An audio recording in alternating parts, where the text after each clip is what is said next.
ยิมยามต่อตนย้อนตัวเขาเวนเทจเจเขาไปตัวเวนเทจนั่นน่ะ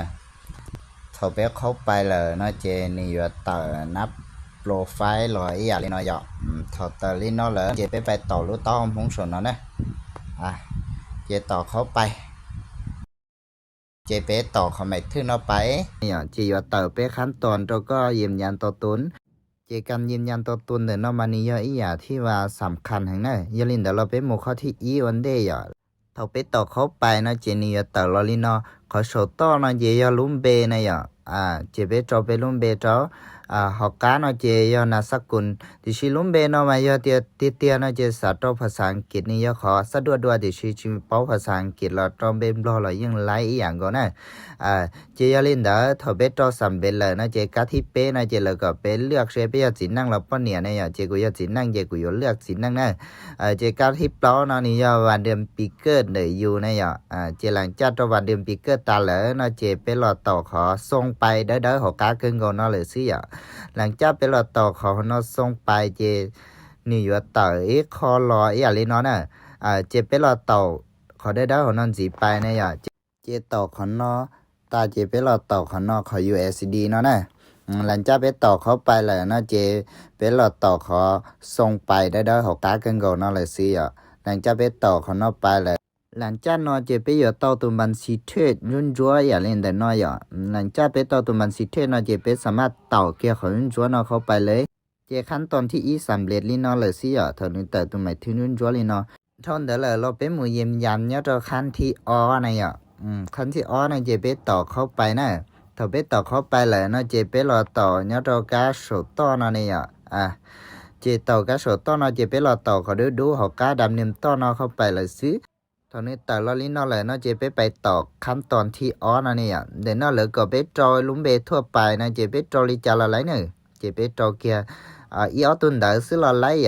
จอยจะไปรอต่อขอดำเนินต่อหอกาเกินก่อนนะ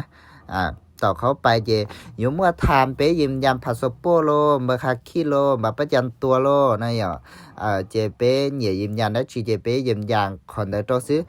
nhớ rằng đời của tôi khen mà củaยิมยำแบบประจันตัวเจกูรอต่อเนี่ยรอเขาที่นะเนี่ยเขาที่นะจะยอมแบบประจันตัว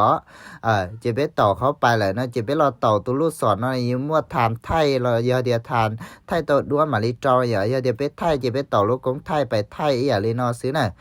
ให้ให้เดียไปจอด้วนนะเจไปติดต่อตัวเจนี่มั่วขอเลือดด้วนเนี่ยตัวสุดต่อเนี่ยเจไปเลือดด้วนเลยนอเจรอต่อซื้อหลังจากเปโตรลีนอตอนนี้จะนึกคุ้นลีนอสำเร็จเจเปสามารถต่อรอนนับโปรไฟล์กูด้วยไรนะหลังจากนั้นเจเปต่อรอถ้าเปต่อรอนะเจเปรอมือยิมยางเนี่ยจอข้อที่เปนะเจเปต่อข้อที่เปนะเข้าไปยิมยางเลยเดี๋ยว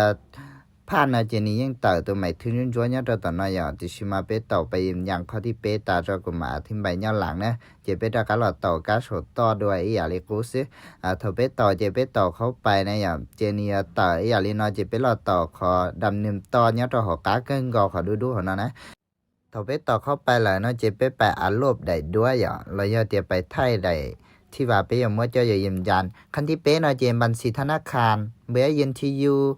จะก็ยิมยำแบบประจำตัวด้วยหรอไล่อีอย่างก็นะก็เมื่ออยากที่จะยิมยำยันแต่จะหอยหลังจากก็ยิมยางเดียว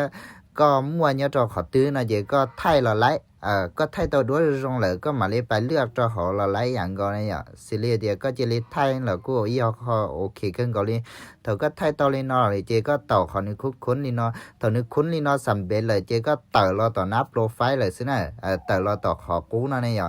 เจยให้เตียนี่สำเร็จนะเจนี่อยู่ต่อเล่นเด้อเป๊ะตัวใหม่ถึงจัวอย่างนี้เนาะตอนนี้ต่อเป๊ะตัวใหม่ถึงจัวนะเจใช้ต่อเดียวสำเร็จเลยยาชัวร์ก็สามารถจิพันจิงกาเชียเราก็สามารถชนได้ตัวกูไลเนี่ยกูมาลีก็เลยอนุมัติที่แก้ไขตัวก็ที่ยาเดียวเธอก็สามารถพักมวยลูกก้มเทศอวยเป๊ะมงเทียยาเดียวก็สาปอสาเกิด33นั่นเราสามารถเขาหล่นเราไปเก่าเกณฑ์เนี่ยเรากุ้มเตาชัวร์ได้จีก็จิงกาเชียนั่นเราสามารถชนได้ตัวกูตูมเบอร์กูจอนเดี๋ยวนั่นเตาเนี่ย